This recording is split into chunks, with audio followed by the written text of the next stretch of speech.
Ladies and gentlemen, welcome to episode 7 of Rise of a Star. And today, we got a follow-up interview with the boy that started the channel off, Mr. Exelise. What's poppin', bro? What's good, my bro? Been a minute since we done one. Recap, know the vibes. Let's do it. It has officially been about almost a year later, 8 months later, since we did this back in November, like the week before Thanksgiving. And when we saw you, crazy. When I saw you, we looked at you as an up-and-coming artist. We saw you as someone that was just starting off. You had so much potential. You had the future ahead of you. And now we're going to recap it, and we're going to see what has happened in those 8 months. So, Do it. First off, how you doing, bro? How you doing, man? Doing good. Feel great. Just working. Putting up some new music. Feel great, bro. I feel amazing. I know. The people that don't know, my boy just dropped an EP. Not even a couple weeks ago, bro. Like two weeks ago. Drop it. Couple weeks ago. Wow, Apple Music, Spotify, SoundCloud, y'all gotta peep. Right, it's on the screen. It's on the screen right now. Apple Music, SoundCloud, Pandora, MySpace, Your Space, Instagram, everywhere. All right. Go get it. With no further ado, let's just jump into it. So, how do you feel like you've evolved as an artist since our last interview? Because when we first started off, you only had 2 songs out, which was Solitary Heart and Loyalty, which were good. It was a good stepping stone to what you've become now. So how do you feel like you've evolved? Bro, I feel like I evolved so good, like lyrics, flow, like melody-wise. Me personally, I evolved hella. And I feel like other people can hear that too in my sound and my lyrics, that I evolved as a rapper or whatever you look at me as, an artist or a rapper. I feel like I evolved really good, bro, and I'm really proud of myself for doing that. I'm extremely proud of you because you started off really raw with those. No problem. You started off real raw with those first 2 songs, and at first I'm thinking like, oh, this is good, but it can always be better. That's the mindset I've always had, and that's the mindset I feel like you have too. Never think that you're great, because you can always get better. Think you're good, think your work is great, but don't think, oh, this is my best work. Like, you can always get better with anything. Do better. I always have that in the back of my mind. Whenever it's a new song, this can be like, I can make a song and be like, wow, I could have said this. This is like the song. I can make the song or make it something like a million times better. You get me? So I always make something better.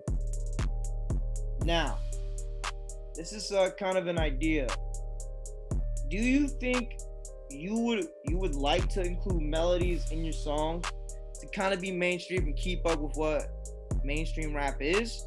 Because you don't really use melodies in your songs. You kind of just have like a distinct flow that makes you different, which is good. But would you be willing to do melodies, or that's not something you see yourself doing? Definitely, bro. Because a melody, I feel like that. Honestly, bro, really, yes, I can really see myself doing that. Like, I see like a few like hot rappers right now, like The Baby. Like I heard like a recent The Baby song. Like, he's been doing it lately. Like, most definitely. Like, why not? Like, it's always good to try something new flow. So I would definitely do that. That's good. Because it's like a whole new vibe, bro. So, speaking on The Baby, that actually does lead to my next question. Do you feel like the rap game is getting too sensitive? Like, what I mean by that is, like, people are getting sensitive with The Baby's harsh remarks he had made earlier on, or how they're sensitive of Lil Nas X because he revealed his homosexuality. Do you feel like we're too sensitive to this, or are they reacting the right way they should be? Bro, honestly, the rap game is sensitive. Now it's like the whole new generation. There's like so many new things that people get offended by easily. And like, for example, Nas coming out, I think, bisexual. I feel like people are overreacting. Oh my God, like, especially like with The Baby. I can understand where people are coming from about his remarks at Rolling Loud, but feel like people are just overreacting, you know? We already gave an apology. People just want to feed off it, like just get clout off of it. You get me? People are just overreacting. Yeah, I can completely agree with you. The baby's remarks and Lil Nas X's stuff, that can be seen as outrageous, but I feel like we're taking that too up, excuse my language, but up the ass, because it's really not that serious. We should just be willing to accept it and just leave it as is. Yeah. It's just that, bro, like a lot of people are just too caught up, like, oh, he did this, cancel. Like, bro, all this cancel culture, all this things I'm seeing now is just, it's stupid, you get me? Like, bro, like now people cancel people for like the most stupidest thing. Oh my God, he put the milk in before the cereal, cancel him. That like, it's just so stupid, bro. And I don't know, like they just gotta like at least take a breath, go outside. Just it's just life. Like everyone makes mistakes, everyone's human, nobody's perfect. Now, I want to make this a bit bigger than what it is. I'm gonna ask you something out of the ordinary. How do you feel about meme rappers? And what I mean by meme rappers, I mean people like Lil Drop Top Golf Cart. People who aren't really serious with their raps. People that like, they're not doing this because they want to do this. Like they're not being serious with it. They're not making serious music and they're getting viral. They're going crazy. They're getting No Jumper interviews, XYZ in the third. Do you feel disrespected by that since you're a hardworking artist? Or do you just think this is hilarious? That this is great? I wouldn't say it's great, but it's for sure funny. It's for sure funny. Like, I just scanned a white kitty ass for a refund. Like, bro, like, I see like Lil Drop Top Go Kart. Like, I think is the guy. I think one of them's like Slump AK. It's stupid, bro, but it kind of like really like wow. Like, I'm over here. This is my language. Like, busting my ass off, working every day, trying to get like new sounds, new flows. Like I'm really working on my craft, and I see these like, I'm not calling them goofies, but some of them are. I see like these goofies over here getting like signed to actual labels. Like what? Like how? How is that even possible? You get me? If I'm just working out, not working out, but working on all my music, but I see them getting a buzz, getting following. Like wow, bro, that's like really fucking stupid. Like really stupid. Like it's crazy because Golf Cart got a No Jumper interview, and he's the same guy that snitched on Adam. He really said something like, I got a drop on Adam 22. He has a Visa debit card 447231777-555. The security code is 212. Like what the hell? It's stupid, bro. It really is stupid, but hey, I mean, everyone's time comes. I mean, everyone has a time to make it. Everyone has a time to, honestly, like whenever I see like meme rapper blow up and actually get like sort of like mainstream off of it, like wow, man, like only time can tell when my time's gonna like when that's gonna be me on the other end. You get me? So I always think of the bright side about it. So I mean, it's honestly funny. Like I find it like really funny, but some people they really just get pissed off about it. But it's cool though. I mean, they're doing their thing. Whatever.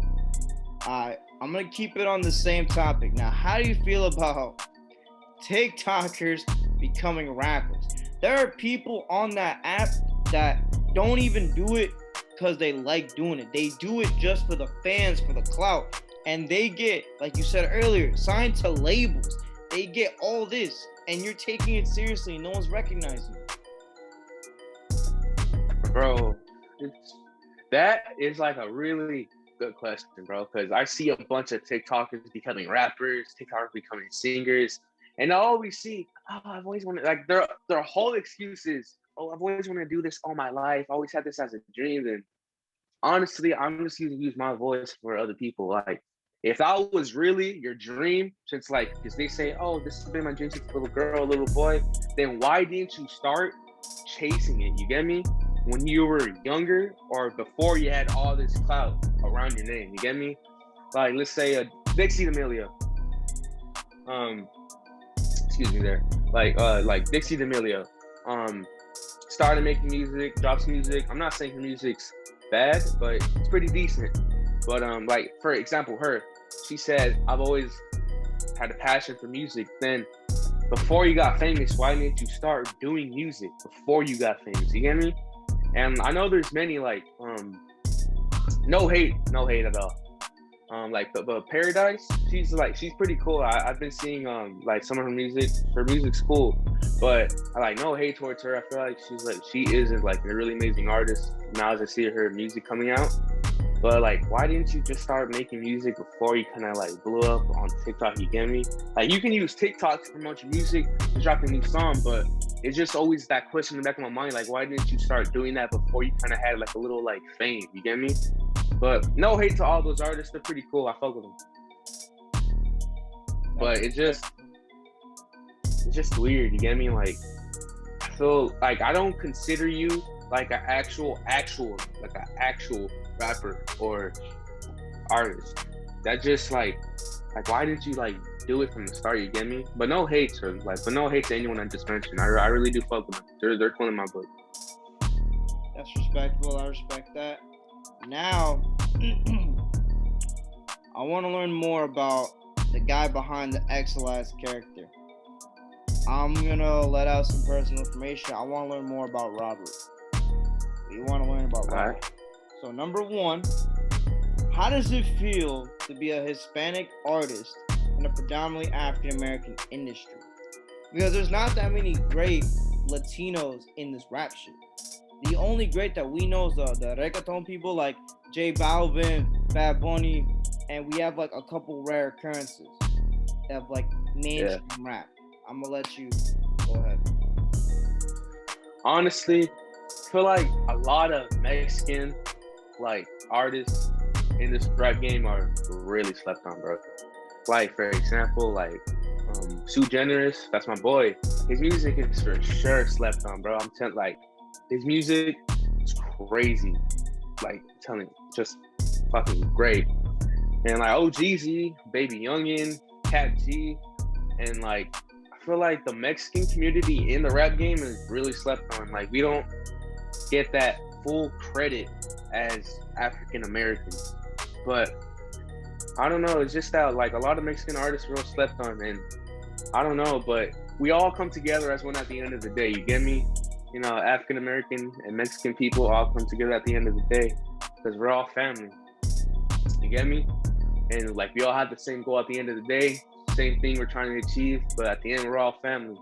But Mexican artists are really slept on, and me coming in is something like I wouldn't say fear, but something I think about a lot is that like, what if people aren't gonna fuck with me because you know I'm rapping about what their favorite artist is rapping about, and just because it's me, they won't fuck with me. You get me? But at the end of the day, bro, it's the industry. You get me? Exactly. We're all family at the end of the day. Yeah, nothing beats family. Family is powerful. That's right, all jokes aside, that is true. You named a lot of great artists. Some of them I actually enjoy. Great people, I mess with Baby Young and Heavy. I mess with Sully. Sully's great. But there is a name that you didn't mention that even though he has a bad reputation now, I still think that he is one of the best Hispanic rappers that we have seen in this generation. It's 6ix9ine. I mean, you can say whatever you want about him. Call him a rat. Call him a snitch. Call him anything that you want. But you cannot deny that the buzz that this man had when he came up, he put the Mexican rap game. He started it, bro. For this generation, he started it. Like, think about it. Tell me you weren't screaming Trayway the past summers when he was popping off. He had all of us saying Trayway. Like, come on. We didn't even know what Trayway was. Bro, but look, I get like all the snitching, all his, folded and all that, but like, I would agree with you on that one. The buzz that he had in 2018 was crazy. He was all over the internet. That's probably like cool that he did that. That's like pretty cool. Like the buzz, that's actually like something I would literally give him credit for. Right? I give him credit for that because the buzz that he made was pretty cool, bro. Can't even lie about that. Had his I'm not even gonna cap too because I know a lot of people will cap, but like his old songs were bangers. Like no one can cap on that. I don't know, it's that people are just scared to admit it. You get me? Because people might think of him a different way, but like those songs are for sure bangers. Now his new music, I'm not even gonna speak about that. That's weird now. Yeah, exactly. Okay, I want to know what would be your dream feature be? Other than like the main ones, like, because I know who you'd want features with. I want to know like someone out of the ordinary that you'd get a feature with. Honestly, feature with my dream feature, like dream feature. Yes, like you. Let's say like you get popping off like tomorrow. You get millions and millions of followers, and then you get the ability to pick that one person you get a feature with. You got money for it. You got the power. Who do you pick?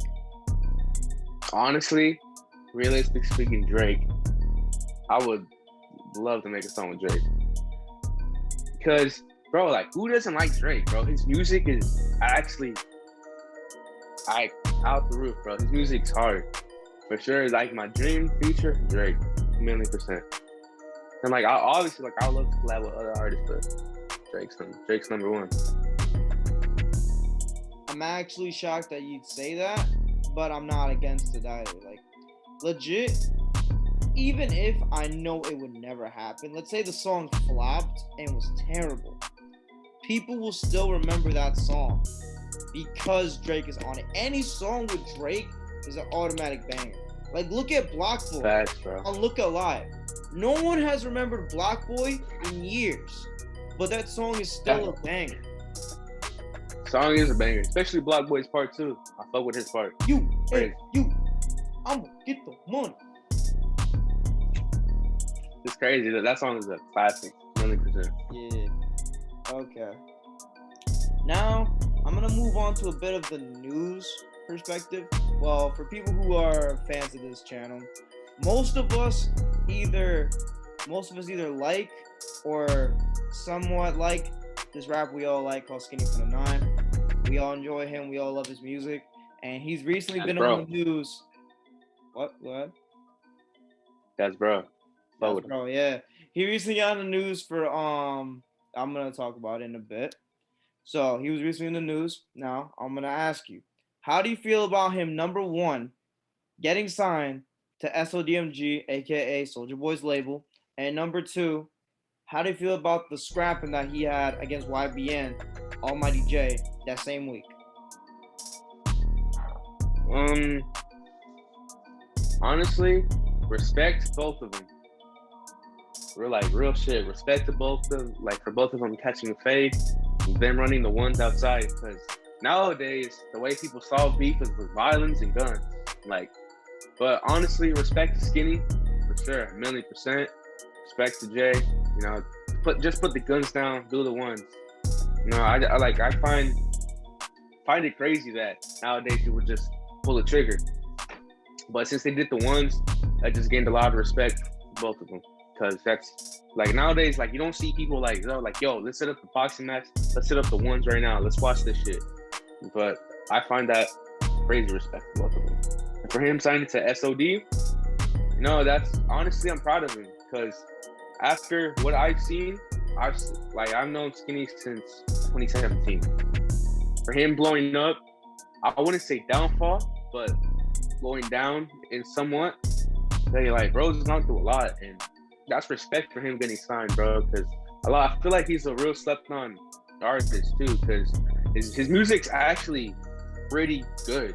I feel like a lot of people just take what other people think off of him, but it's whatever. But I'm really proud of what he's done so far. Him getting signed to SOD, crazy, bro. Like, after everything he's been through, so far, that's good for him, bro. Proud of him. That is a fact. He's been through so much throughout his entire life. He's been through ups and downs, and now hopefully, he's gonna be back on the rise. Yeah, hopefully, bro. Wish him nothing but the best. So, this is a personal question of mine, and you know how much problem I have with this. Tell the audience, why do you cap in your raps? Because you will have a song where you'll say, I got the clock on my lap. You already know I got the boys with the trap. We smoking on the pack. I'm like, but I know this kid. He's like one of the nicest kids I ever know. He's a nice dude. Puts in the work. He's an honest man. And he's talking about, I got the clock on my lap. Like, why are you capping in your raps, bro? Tell us why. Bro, okay, so bro, you know what was funny?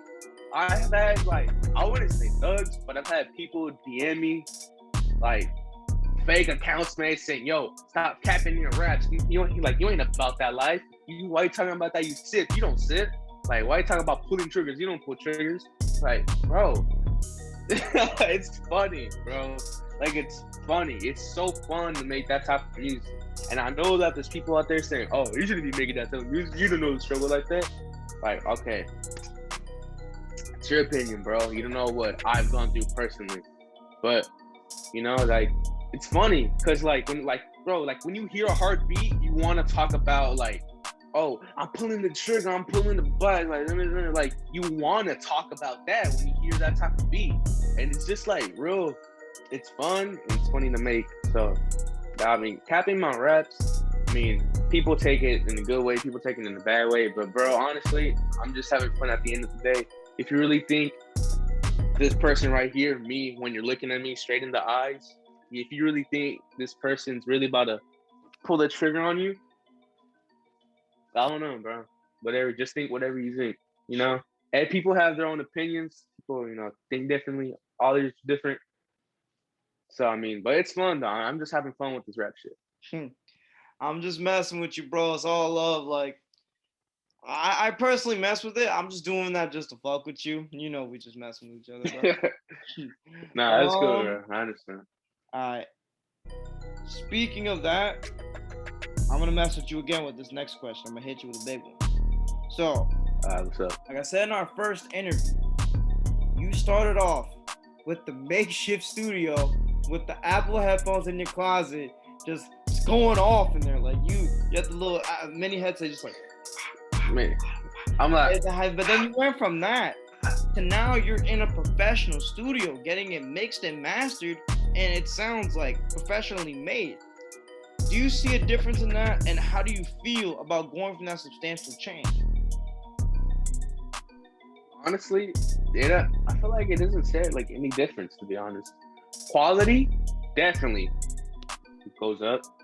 Like, quality definitely goes up, experience goes up, but honestly, me personally, I feel like nothing has changed. You get me? Like, I'm just getting like the same experience as I felt recording in my closet.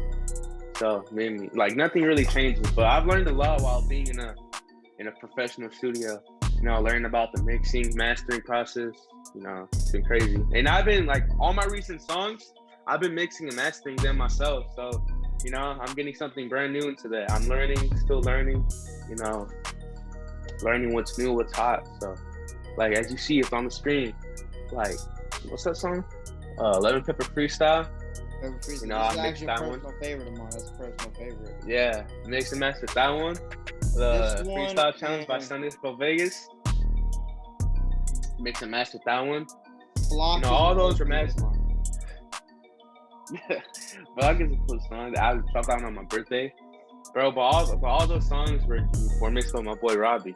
But all the new songs on my EP, mixed and mastered by me, except one of them out the way. It was mastered by my boy Heidi. So yeah, it's cool. In your opinion, is today's rap really not as good as the old rap? Because you understand the stigma of, like, you know, old heads are like, oh nah, today's rap is terrible. Coil Ray, the baby, who's that? Back in my day, we had Tupac, Biggie Smalls, we had real rap. Definitely, rap, bro. Like, how do you feel about like people that have that mentality of like today's rap is like completely terrible when it really isn't? I don't know, because rap has definitely changed. Yeah, definitely, bro. Like, it definitely has changed a lot, like new sounds and everything. But the old heads, you know, like the baby, like, you know, they just haven't gave that music a chance. You know, they just haven't found like a really good song from that artist they're talking about. But I feel like they'll like it. But definitely, rap has definitely changed a lot. It's crazy how much it changed. Now, I have a question for you. Let's see if I can find it first. My question is something I've always wanted to know. How did you get Blanco on the track of your new EP. How did you get Blanco on the track of the No Love remix? Tell us a story about how it happened. Why did you want him on the track? And how did it go? Like the exchange of like getting the track ready. So originally, No Love was recorded back in March of 2020. Sorry, it took me a minute to think. March of 2021. Wait, was it? Bro, I don't know. No, it wasn't recorded. No, yeah, March of 2021. It was recorded in March. And then I'm like, bro, you wanna know what? I want since this is gonna be my first song, has a cool vibe to it. I want a feature on it. Then I'm like, who would go crazy? So originally, Blanco was not supposed to be on the song. It was supposed to be like some whole other artist. But I sat down with my boy Robbie in the studio. I'm like, hey, I kind of want to get someone on the song. Like, do you know anyone that could sing or like go crazy on this beat? I was like, yeah, for sure. I know a couple people. He messaged that guy, never hit him back, and the engineer Robbie ghosted me. So I don't even know if he's gonna see this, Robbie, bro. You ghosted me. I'm still gonna get on your ass about that. Ghosted me. I'm like, damn, bro. Like, I need to drop a song. It's been like since January since I haven't dropped a song. So I went to the other studio, Audio Grove, with my boy Andrew. You know, great work, bro. And I went in, recorded the song, and then recreated the whole song because the song before was not mixed or mastered. It was just raw vocal. Quality was weird. And then I went to go re-record the song in his studio. Quality came out good. And I'm like, hey, do you know anyone that could hop on this song? Originally, bro, once the song was finished, I sent it to everybody. Like, bro, because I really wanted someone on the song.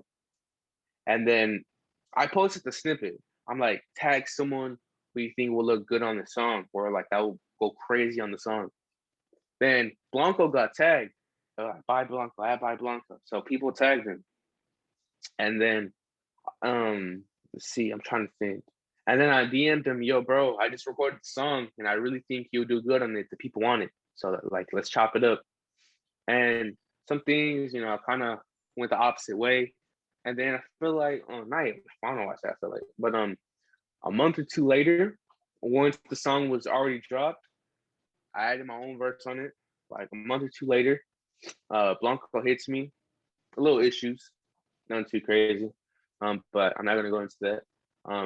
But he was like, hey, let's chop it up. So I sent him the song, got it back within like a couple weeks, sounded crazy. And at that point, I'm thinking, wow, bro, like sounds crazy. Like I should drop it. The verse is sick. So I'm thinking, you know what? This is when my sound was like already improved, new songs, bangers. And I'm like, you know what? I'm gonna drop an EP. So I finished a couple songs on the EP. I got it mixed and mastered by me, one song, mastered by my boy. And then I'm like, you know what? I'm dropping this on the EP. So let's do it. I dropped the song. That's the whole story of how I got him on the song.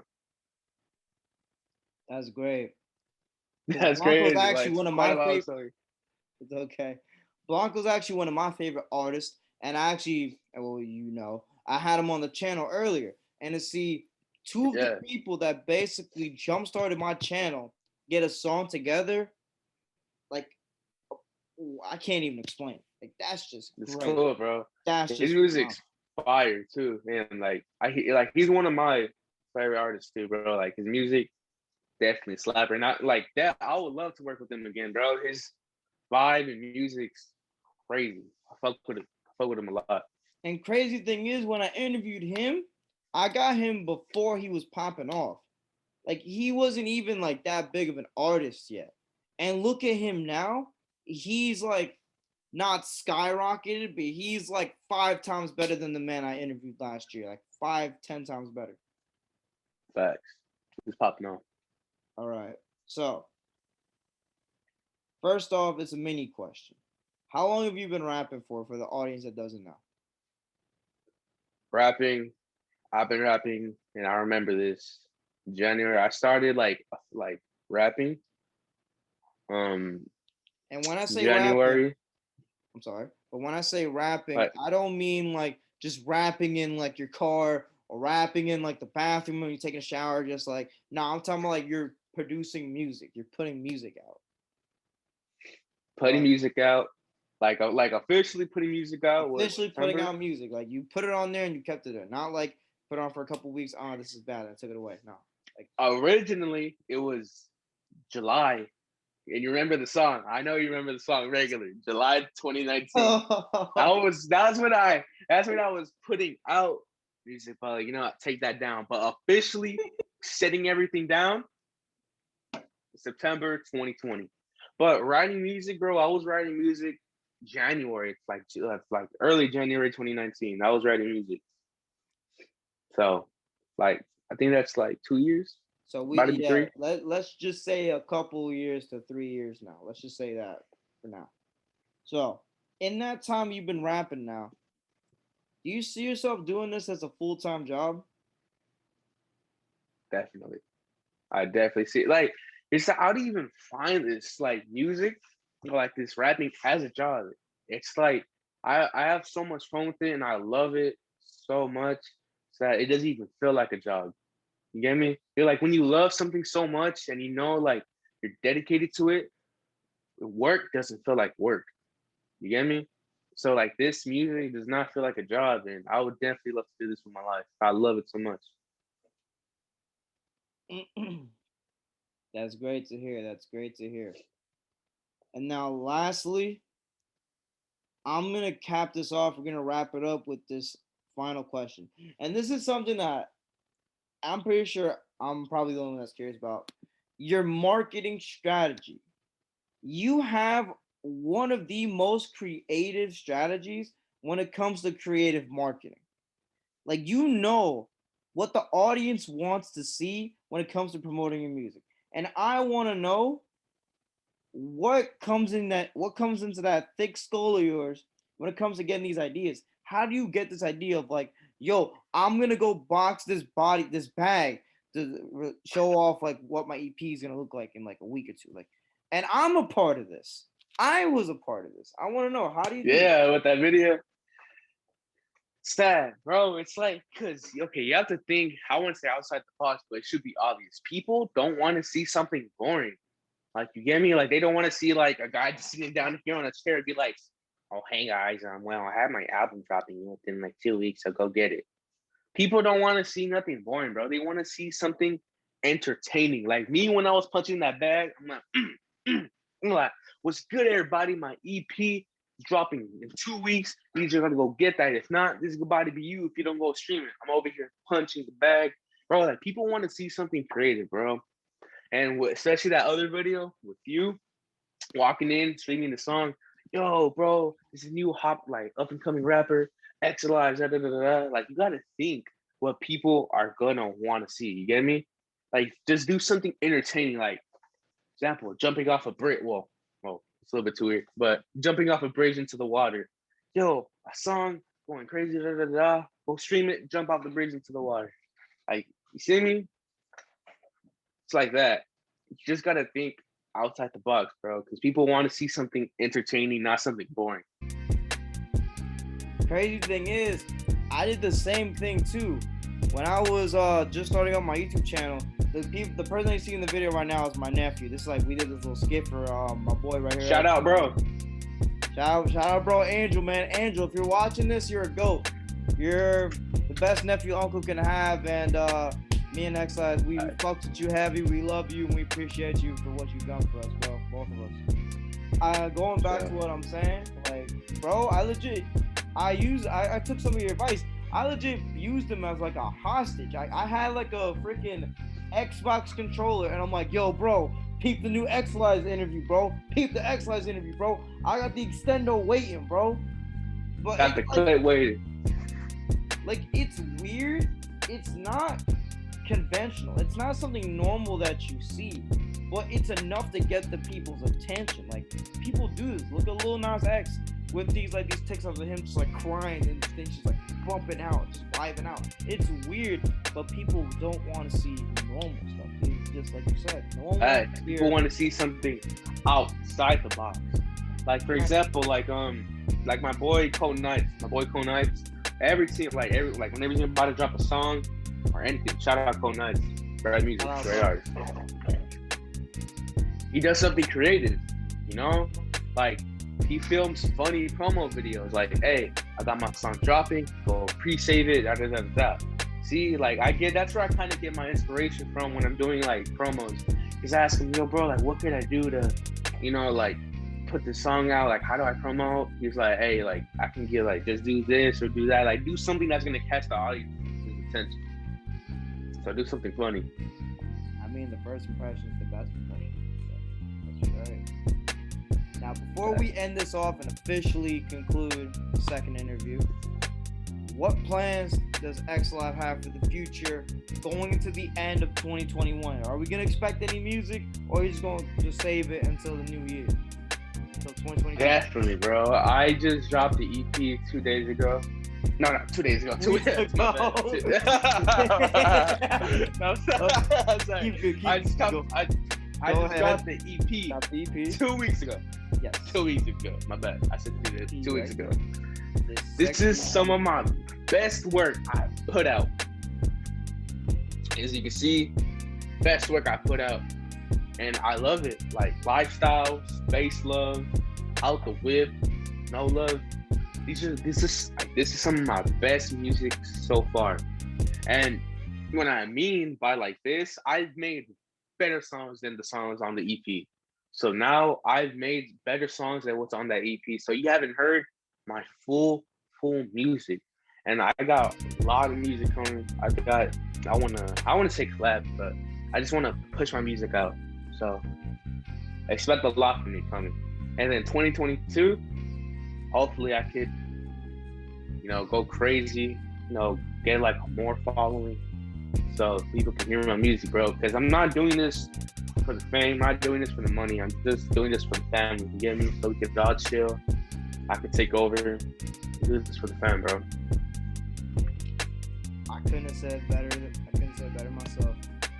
Thank you so much for coming through, doing a follow-up interview. I appreciate you. But I also appreciate you guys. I appreciate the viewers, because without you guys, neither of us would be where we're at right now. And I just want to say from the bottom of my heart, I love all you guys. I love all my followers. I love you, Exelise. You're like the little brother I never wanted, but I still love you. Appreciate you, bro. I love you too. Like legit, you don't understand how proud I am of you. Because, bro, when you started off, you only had 2 freaking songs, bro. 2 freaking songs. And you only had like 700 followers. And now you just cracked 1,000. Not even 20 minutes before this interview. Not even like 20 minutes ago. Like, not even 20 minutes ago, bro. Like, before we filmed this, he was at like 900 something. I was at right 900. When he started, he's at 1,000. That's like insane growth. And it's just only going to get bigger from here. Sure, bro. Like, can't wait till what the future has, bro, because, you know, everything changes within the next day, so you may never know. Thank you guys for watching. This is going to conclude episode 7 of Rise of a Star. Thank you guys for watching. Thank you. 7. Follow my boy on Instagram. Stream that EP on his all platforms.